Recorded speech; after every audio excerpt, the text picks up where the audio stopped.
ಕನ್ನಡದ ಮನಸ್ಸುಗಳಿಗೆ ನಮಸ್ಕಾರ. ನೀವು ನೋಡ್ತಾ ಇದ್ದೀರಿ ಬಿಬಿ ನ್ಯೂಸ್ ಕನ್ನಡ. ನಾನು ಅಕ್ಷತಾ ಕುಲಕರ್ಣಿ.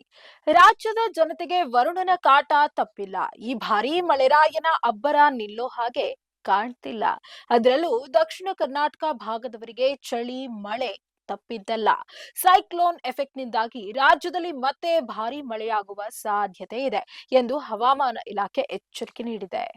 ಹೌದು, ರಾಜ್ಯದಲ್ಲಿ ಮಳೆ ಹೋಗಿ ಚಳಿ ಸಾಕು ಅನ್ನುವಷ್ಟರಲ್ಲಿ ಇದೀಗ ಮತ್ತೆ ಮಳೆ ಮುನ್ಸೂಚನೆ ಸಿಕ್ಕಿದೆ. ರಾಜ್ಯದಲ್ಲಿ 3 ದಿನಗಳ ಕಾಲ ಕೊರೆಯುವ ಚಳಿ ಗುಡುಗು ಸಹಿತ ಮಳೆಯಾಗಲಿದೆ ಎಂದು ಹವಾಮಾನ ಇಲಾಖೆ ಎಚ್ಚರಿಕೆ ನೀಡಿದೆ.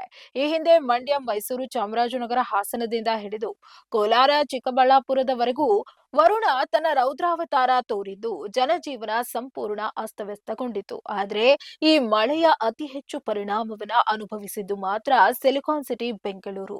ದೇಶದ ಬಹುತೇಕ ರಾಜ್ಯಗಳಲ್ಲಿ ಭೀಕರ ಚಳಿ ಮುಂದುವರೆದಿದೆ. ಈ ನಡುವೆಯೇ ಹಲವೆಡೆ ಮಳೆಯಾಗ್ತಾ ಇದೆ. ಹಾಗೆಯೇ ಮುಂದಿನ 3 ದಿನಗಳ ಕಾಲ ಬೆಂಗಳೂರು ಗ್ರಾಮಾಂತರ, ಮಂಡ್ಯ, ಚಿಕ್ಕಬಳ್ಳಾಪುರ, ಚಾಮರಾಜನಗರ, ತುಮಕೂರು, ಮೈಸೂರು ಈ ಭಾಗಗಳಲ್ಲಿ ಸಾಧಾರಣ ಮಳೆ ಜೊತೆಗೆ ಕೊರೆಯುವ ಚಳಿ ಇರಲಿದೆ. ಬಂಗಾಳ ಕೊಲ್ಲಿಯಲ್ಲಿ ಮತ್ತೊಂದು ಚಂಡಮಾರುತದ ಪರಿಚಲನೆ ಉಂಟಾಗ್ತಾ ಇದ್ದು ಮತ್ತೆ ಕರಾವಳಿ ರಾಜ್ಯಗಳಲ್ಲಿ ಮಳೆಯಾಗುವ ಸಾಧ್ಯತೆ ಇದೆ ಎಂದು ಹವಾಮಾನ ಇಲಾಖೆ ಹೇಳಿದೆ. ಉತ್ತರ ಕರ್ನಾಟಕವೂ ಸೇರಿದಂತೆ ರಾಜ್ಯದಾದ್ಯಂತ ಭಾರೀ ಚಳಿ ಇದ್ದು ರಾಜ್ಯದ 12 ಜಿಲ್ಲೆಗಳಲ್ಲಿ 3 ದಿನಗಳ ಕಾಲ ಮಳೆಯಾಗಲಿದೆ. ಉತ್ತರ ಕರ್ನಾಟಕದಲ್ಲಿ ಭಾರೀ ಚಳಿ ಇದ್ದು ವಿಜಯಪುರದಲ್ಲಿ 14.0 ಡಿಗ್ರಿ ಸೆಲ್ಸಿಯಸ್, ಬೀದರ್ನಲ್ಲಿ 18.0 ಡಿಗ್ರಿ ಸೆಲ್ಸಿಯಸ್, ಬಾಗಲಕೋಟೆಯಲ್ಲಿ 17.1 ಡಿಗ್ರಿ ಸೆಲ್ಸಿಯಸ್ ಕನಿಷ್ಠ ಉಷ್ಣಾಂಶ ದಾಖಲಾಗಿದೆ.